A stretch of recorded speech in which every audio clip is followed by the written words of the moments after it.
So I'm in the shop. It is a little windy outside, so I'm going to talk here. But I'm going to take the juice board out. I have recalibrated the controller.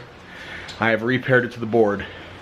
So hopefully, because in my discussions with Juice, they think that that might solve the problem. If not, I'm probably going to have to send it back in. But essentially, hopefully, that when I'm going faster and I ease off the throttle, it doesn't cause basically like an engine brake. And what I mean by an engine brake is, for those of you who drive a manual transmission vehicle, when you downshift the gear and then the gear kicks in and you're going sort of at a lower speed than what you're going, the engine will actually slow the vehicle down. Hopefully this solves that problem. I'm going to give it a wheel now. I still haven't done the full review, because like I said, there's a couple things that I want to talk to Juice about and all that kind of stuff.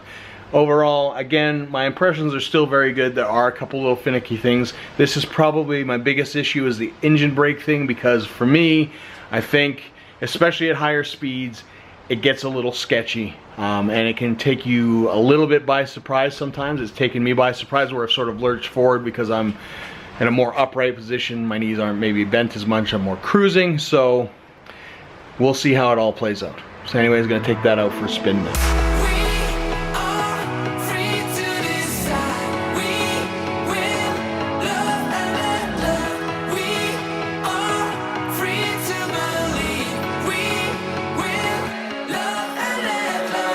I saw her standing in the street alone. Her head was down, face locked onto the phone. And I wished I'd had a number so I could be color unknown. So Jen and I decided to go boarding today. Jen has this beautiful boosted board. Top of the line, dual motor. How much was it? $2,000. If you order directly. If you order directly, $2,000. And then there is my juice board, $600. Indiegogo supporter. Yeah.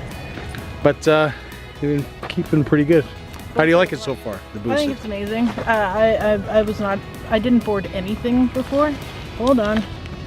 Oh, TI Dental, sorry. My dentist is trying to convince me to come in for it. I'm going to reject them.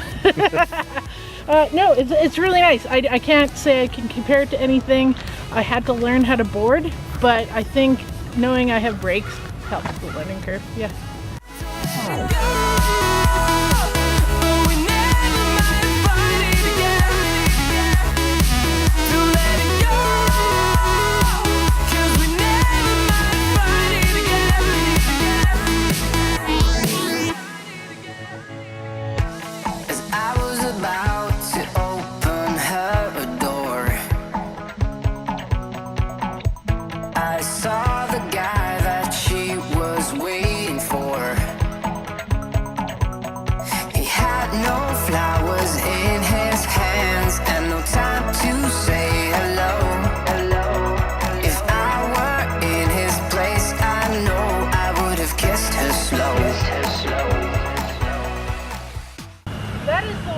Thing about the reverse is if you do pitch it and the board goes, you can back it up so it doesn't go over the...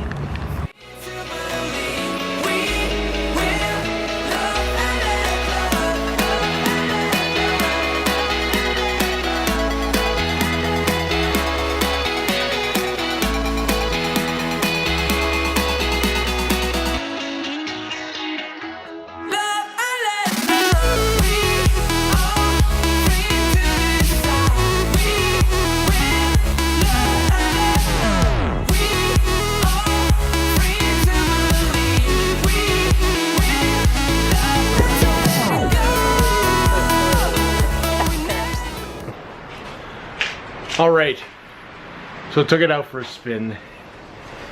From what I can tell, the issue is still there.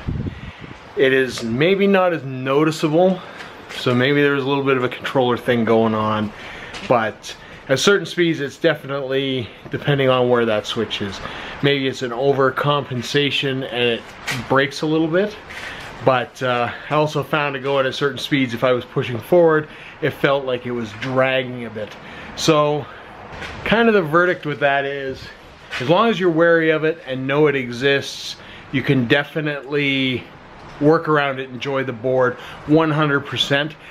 However, that being said, I mean, if you like cooking around at speed and all that kind of stuff, there is, in my opinion, the potential to get yourself in a little bit of a sticky situation. But no more different than panicking and throwing on the brakes or anything like that. So, I mean, overall, the board is, like I said, good. Would I buy it again if the opportunity presented itself like it did before? That got me here? Absolutely. I would definitely buy the board. I don't think the difference between a juice board and a boosted board is big enough to warrant, in my case in Canada, probably about at a minimum for a dual, $1,000 difference. I like a lot of the bells and whistles that the boosted board had. I wish it had this. I wish there was at least an app to track your things, so I wasn't using something like Strava.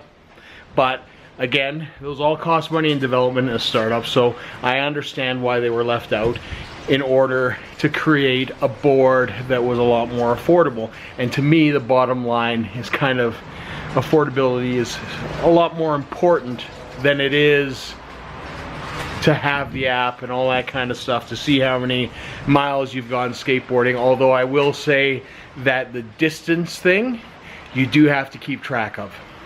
There's a variation in distance. You can get yourself somewhere and maybe not get yourself back. You will have to recharge, and as I mentioned before, the recharge time is a lot longer than the 45 minutes. 45 minutes might get you back on the road, and there isn't also a performance difference when you start getting towards the lower end of the battery. But like I said, great board, lots of fun. I'm enjoying riding it. I'm riding it lots. I had my nephew over here the other day. We're playing skates and stuff like that. He tried it out. He's, you know, half my age and then some, and he really enjoyed it. He thought it was awesome. Obviously, because I'm a bit bigger than he is, he would have liked looser trucks, but he was whipping around, had a blast. He thought it was fantastic. So there you go. I'm gonna put this guy away and get back to doing some other stuff that I got to get done today. So this is where the boosted board now lives. Just so you know, I got the charger there. I stole this idea, which is brilliant, from Jen Hall. So there you have it in all its glory. And all it is an A-frame guitar stand, and you can pick those up for next to nothing. I'll leave a link below where you can grab one off Amazon. Dirt cheap, and it works perfectly.